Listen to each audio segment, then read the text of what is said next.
Here comes the ladies. Hi, my name is Sam. And this is Chloe. Join us in our podcast as we talk about relationships, love, sex, friendship, family, career, and everything in between. And everything in between. And everything in between. Oh, by the way, that's the title of the show. You got that right. Now let's do some talking. Everything in between with Sam and Chloe. All right. Hello, everybody. Welcome to Everything in Between with Sam and Chloe. Hello, everybody. So our topic for today is the pains and joys of motherhood and everything in between. Oy, magandang topic to. Parehas tayo makaka-relate dito, DJ Sam. Naku, ang dami natin. Parang kulang yung oras sa show natin kung magkukwento tayo ng bongga about our experience in motherhood, diba? Yes. And young mother and veteran mother. Hindi veteran, grabe ka naman. Young ka pa rin, ano? I was a young mother then. Yes. I know. Kasi you've been telling me a lot, diba? Yeah. Yung mga experience ni Chloe sa kanyang motherhood. Ang dami niyang naituro sa akin until such time na eto na ako. Ayan. Ikaw yung buntis mother. na ako, tinuturuan mo pa ako kung anong gagawin. Ayan. At saka tama yung sinabi ko sa'yo, diba? Nasabi ko, matulog ka na ng matulog kasi mga 2 years kang walang tulog niyan. Ay, nako, mother. Hindi na 2 years. Lagpas na. 4 years na kung walang tulog. Zombie mother ka na rin. Yes, I'm a zombie mom. So, you know, when does motherhood begin ba talaga? I think it starts the moment that you learn that you're positive. Yes. Pagbuntis ka na. I will have to agree. Parang automatic kasi kung mag-asawa man kayo, automatic parent na kayo kaagad. Mm-hmm. Kahit nasa sinapupunan pa lang pagbuntis na, diba?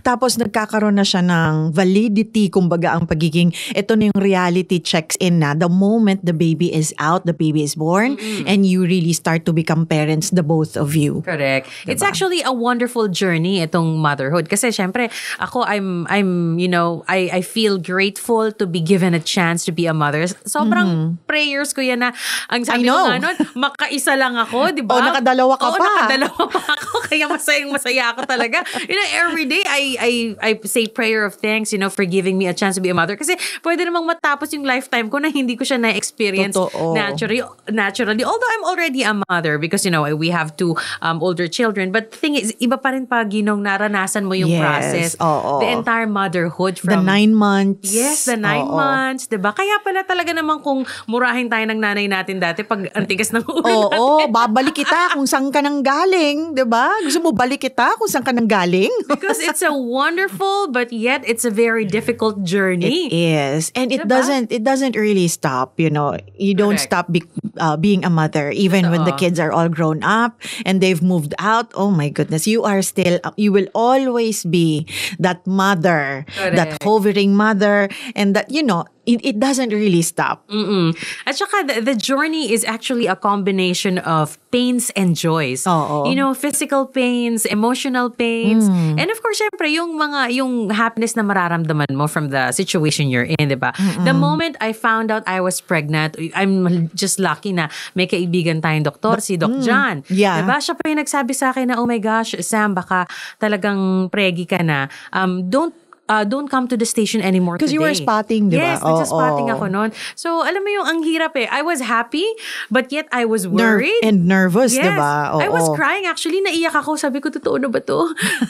Baka pinapaasa ka lang.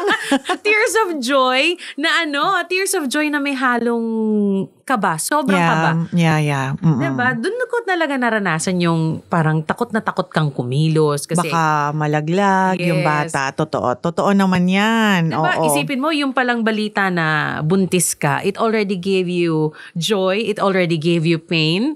What more as you go through the process of pregnancy, being the mother, diba? Yes, oo. And it's not just for women eh. Kasi syempre kung mag-asawa kayo or kung live-in partner kayo, whatever the status is of your relationship, you're in it together. Yeah, so it should be. Yes, you should be in it together, and hindi lang naman yung mother ang nakakaranas ng pains and joys, pati yung ama, 'di ba? Dapat kasama mong gumawa eh. Correct. Bakit magsosolo ka lang, 'di ba? But unfortunately, some women are not lucky enough to have a supportive husband. husband or a husband who understands at least. Kasi it's really hard for men to understand something na hindi naman nila nag-go through, I think, especially when the time na nagsimula ka ng, what do you call this, maglihi. Diba? Merong iba sasabihin, ako, arte lang yan. It's not. Correct. Especially the morning sickness. There's actually, I saw something sa TikTok na parang it really broke my heart.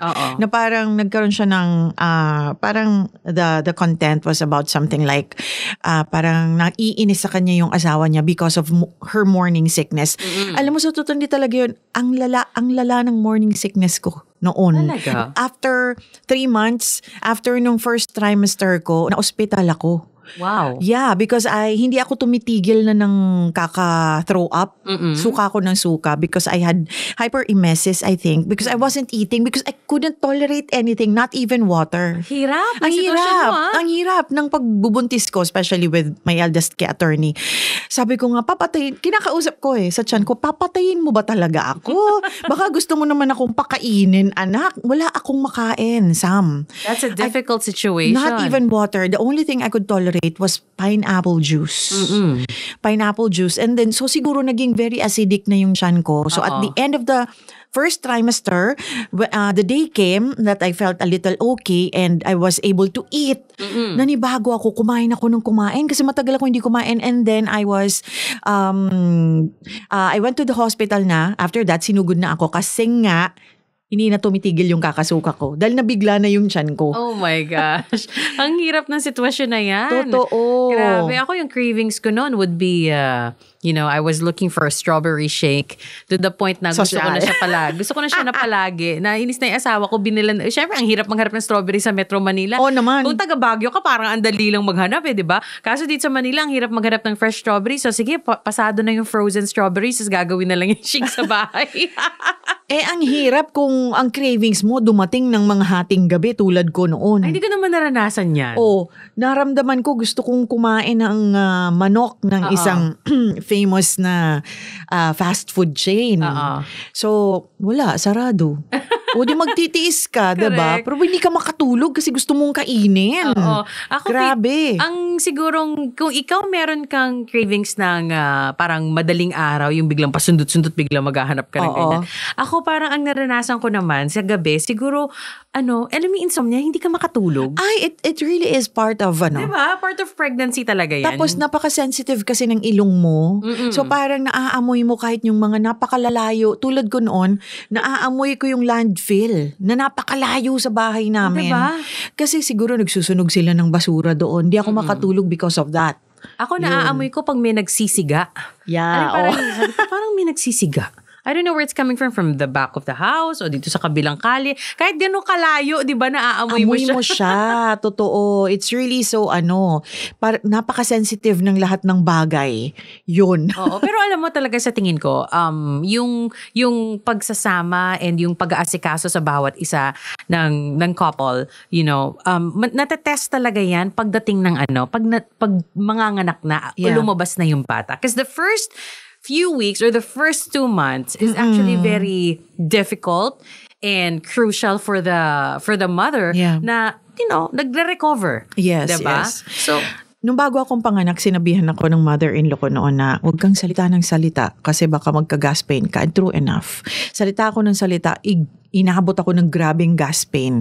Tapos, yung baby ko pa, ay iyak ng iyak. Hindi ko mapatahan. Sabi naman ng lola ko noon, pagka ganyang may baby sa bahay, huwag niyong hahayaang umiyak ng umiyak. Dahil mga kapitbahay, baka isipin ko anong ginagawa ng mag-asawa. Kaya hindi naalo yung bata. So, kinuha na lang ng nanay ko, siya na lang yung nagpatahan. Pero iyakin talaga yung panganay ko. Sobra. Imbis na yung bata kinakabag, ikaw hindi ko siya kasi grabe talaga yung kabag ko. Grabe yung gas pain ko because I kept talking. Tama naman, dapat nakinig na lang ako. Wala, hindi ko maiwasan. Magdadadaldal.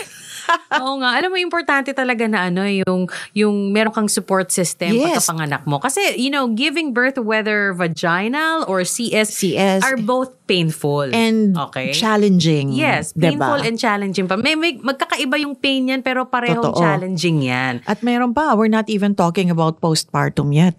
I know. The depression. I have experienced that. But I'm just so glad na I was able to, nalagpasan ko siya. Nalagpasan mo, Pero oo. sabi ko na-realize ko, ito pala yun. For some reason, I was feeling very emotional. Yeah. Tingnan ko lang yung anak ko, naiiyak na ako. Oo. Wala namang ginagawa. Ako nakita ko na yung second baby ko, may dumapong lamok sa ulo. Oo. Grabe yung iyak ko. Grabe, diba? Depressed na ako na hindi ko maintindihan. Kasi kung ano nang naisip ko, baka mamaya, hindi naman tumagal kasi nabugaw ko agad, baka mamaya magka-dengue ako. Pero it made me really sad and anxious. Yun na pala yun. Oo, yun na pala yun. Yung postpartum depression. So, imagine kung hindi maganda yung disposition mo Correct. sa buhay. Tapos may mga challenges kayong mag-asawa. May mga financial burdens pa kayo. Paano na? 'Di ba? Very challenging ang, to have a baby and to go through pregnancy and childbirth. 'Di ba? At saka meron kasing lalaki na hindi man natin sinasabing lahat. But, we have seen mga comments online na yung hindi daw sila tinutulungan ng asawa. Oo, yes. Especially after giving birth or after giving birth, nag-hire doon ng prostitute yung asawa niya. Yeah, Diba, grabe. Yung emotional trauma na binigay na dun sa babae while you're still recuperating. Oo. Diba? And while you're taking care of a newborn, oh my gosh, I cannot imagine. Tsaka yung parang hindi valid yung pakiramdam mo na pagod ka. I know. 'Di ba? I know what you mean.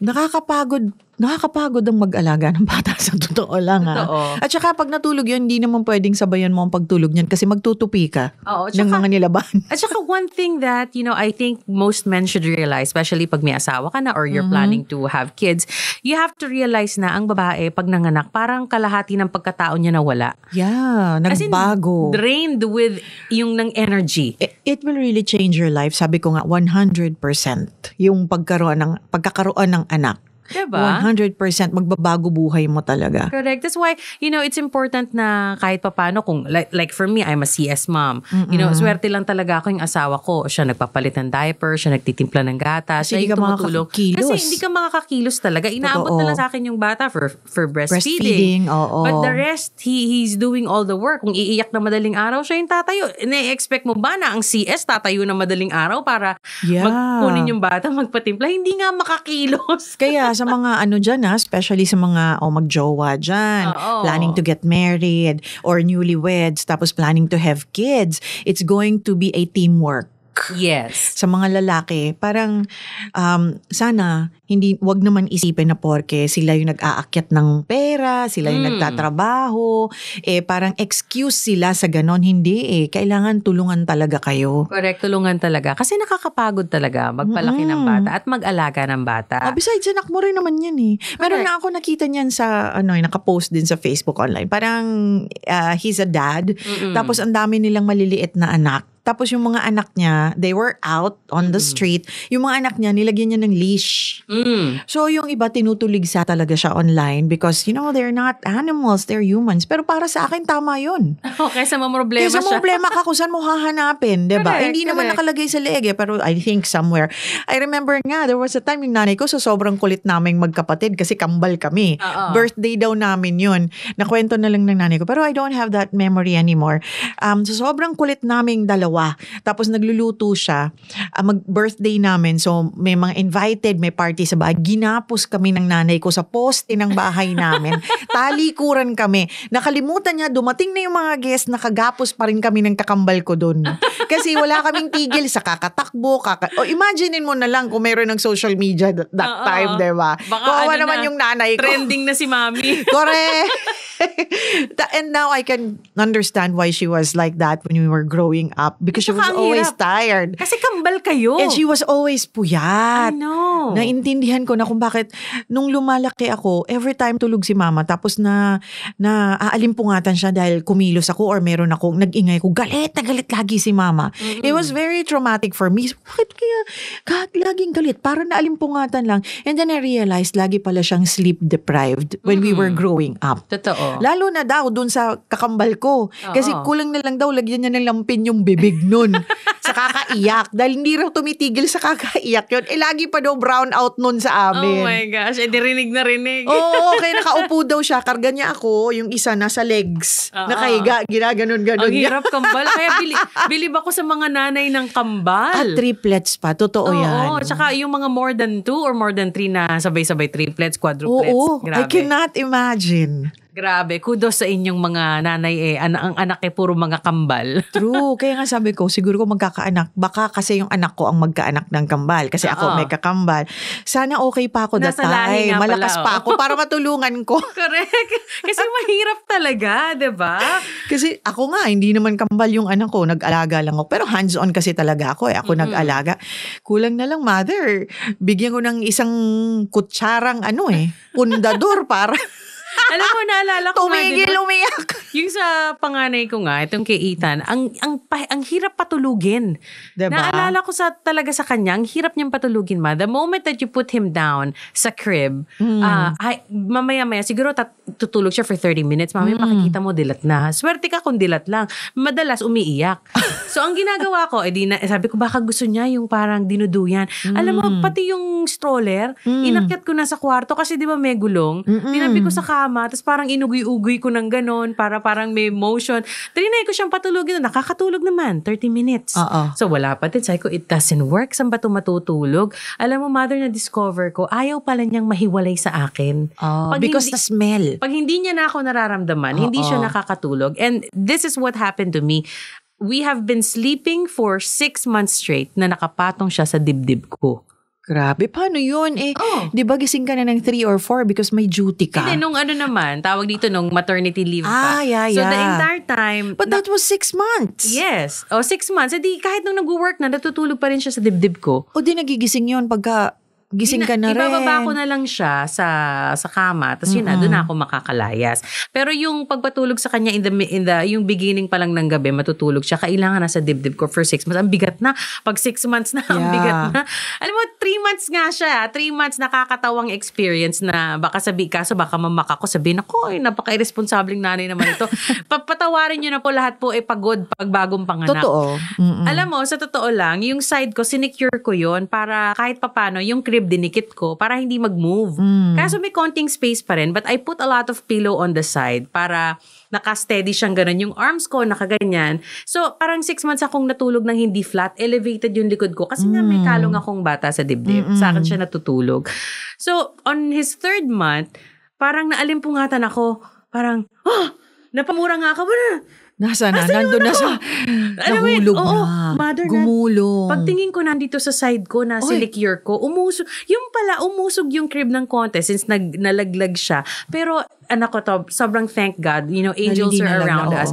Nakapatong siya sa unan na mga pinaglalalagay ko, nalaglag lang yung unan, nasa ibabaw siya ng unan. Happened to me also. Nakatulog ako na nagbe-breastfeed, nakaupo. Oh my God. Nagising ako nandito na sa tabi ko. Sa diba? gilid, mahuhulog na sa kama. Nakaganon yung bata. Oh my God. Minsan din, ginising ako ng asawa ko, diba, nagpapa-breastfeed akong ganyan. Nakatulogan ko din. Yung ulo ng anak ko nakalaylay ng ganon. My God, hawak ko grabe. nakalaylay na. Sabi niya, yun ako malalaglag na. Alam mo yung pagod ng nanay. Alam mo yun? Grabe, ibang pagod klase. Din po yan. Kaya mga tatay, pag sinabi ng nanay na pagod siya, valid yun. Oo. Huwag niyong iisipin na pag pagod siya, mas pagod kayo. Dahil naghahanap kayo ng kabuhayan sa labas. Oh my God. Kung nagtatrabaho ka sa labas, may chance ka pa na umidlip-idlip, di ba? Correct.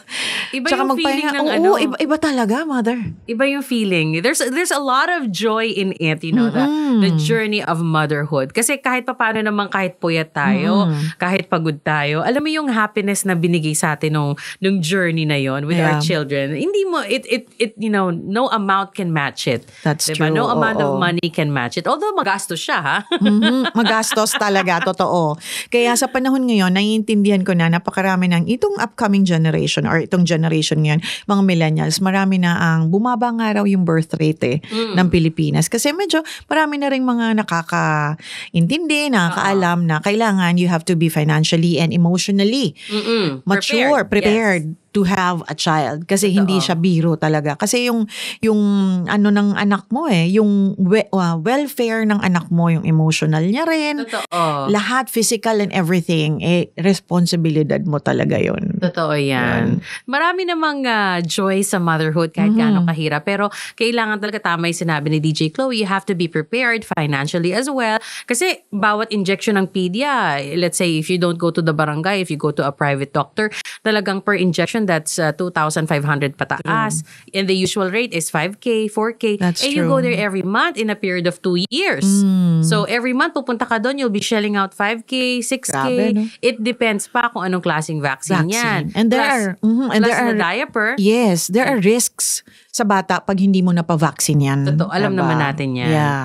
'Di ba? With what happened with COVID and everything, ang COVID parang feeling ko magiging dagdag na vaccine na rin yan Yeah, sa sa immunization mga ng mga bata. bata. Soon, I think they're developing something. So, yun talaga ang hirap po talaga ng nang hindi ka prepared for this stage. Motherhood, oo. For motherhood. Kailangan talaga prepared ka. But just in case it happens to you, at a very wrong time, consider it as a blessing pa din. Kasi Yes. any child is a blessing. Lalaki din naman yan eh. Oo. Diba? Pero kailangan lang magbago yung perspective mo. Correct. From being a single woman to being a mother. A single mother. Oo. Kailangan siya. Kasi the moment magkaroon tayo ng mga anak, parang hindi na sa atin ang buhay natin eh. Totoo. O yun nga, yung isa sa mga topic na shinare mo sa akin. Kasi parang, as you go through the process of motherhood, syempre ang dami ding pains, di ba? And challenges na hinaharap ng mag-asawa. And sometimes along the way, you lose yourself eh. Yes. Diba? Yung identity mo as the mother. Katulad nga nung sinabi dito sa website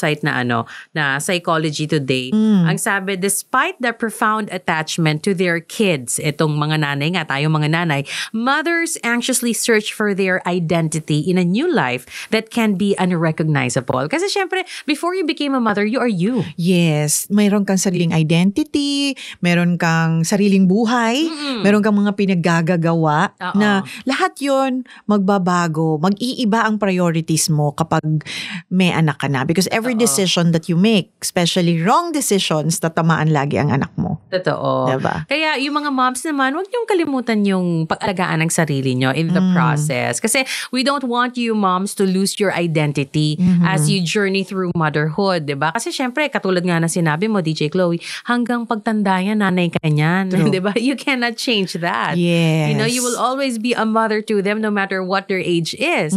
So you have to make sure that you take care of yourself along the way. Kasi we don't want you to lose identity. We want you to still be you, but with children, with a husband. Children, with a husband.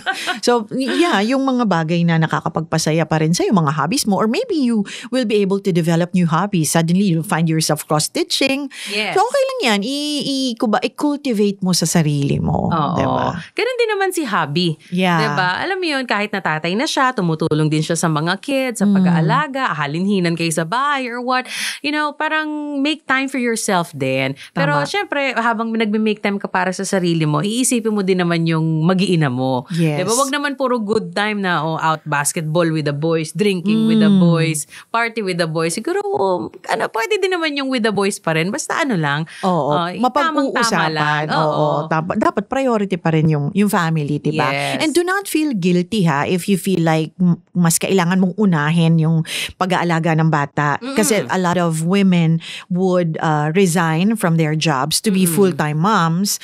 Huwag kayong magigilty kung yun ang maging choice nyo. Kasi hindi naman yung ibang tao kasi ang magsasuffer ng consequences kung sakaling ang maging choice mo magtrabaho and at the same time maging mother, 'di ba? Hindi naman yung ibang tao ang nagpapalakad ng bahay mo and all. So if it's your choice na alagaan ng mga anak mo, okay lang yun kasi lalaki naman yung mga yan. And then Correct. eventually magkakaroon ka rin naman ng chance na to go back to working again. Yes. Ako nga, I am now at my point in my life na parang iniisip ko na parang sometimes I want to go out on a weekend but my kids are not available for me. They have their own lakads.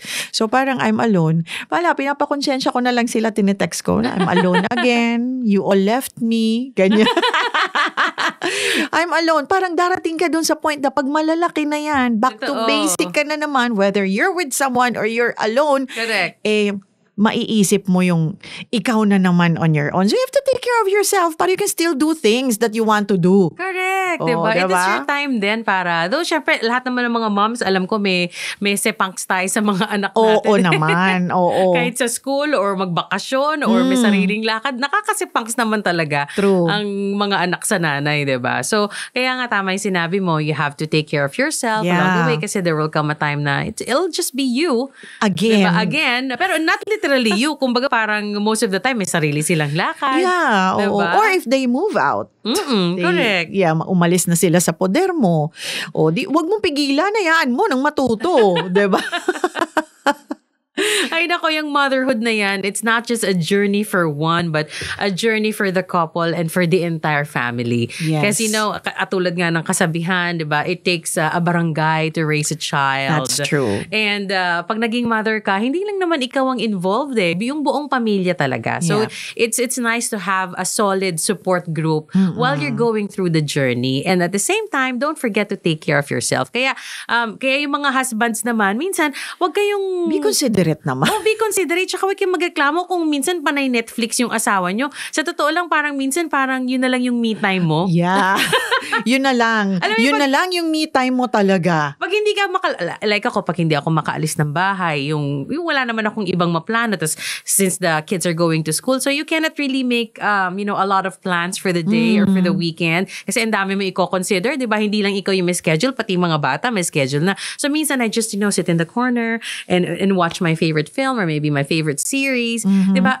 I consider that me time already kahit ganun kasimple. Kasi it takes my brain out of the chores, of work, of my children. I consider that simple thing a me time already. At least engage ka into something different from the usuals that you're doing, diba? Habang naghihintay ka sa washing machine, sige, Netflix mo na. Me time na yun. Diba? Me time na double time kasi nag-chores ka na. Nagme-me time ka pa. Naglalaba ka pa. O, diba? Hopefully sa ating next episode for our topic, the pains and joys of motherhood, we'll be able to talk to a dad or maybe to a mom. Or a new mom. Yes. Para lang magkaroon din tayo ng discussions, Correct. no? Ayan. Abangan niyo po yan. I love this discussion and I love how the both of us can relate to this topic. And I believe a lot of you can relate to this pag napakinggan niyo nitong episode natin. Ayan. So, that's it for our first episode. There we have it being, the mother, the pains and joys of motherhood and everything in between.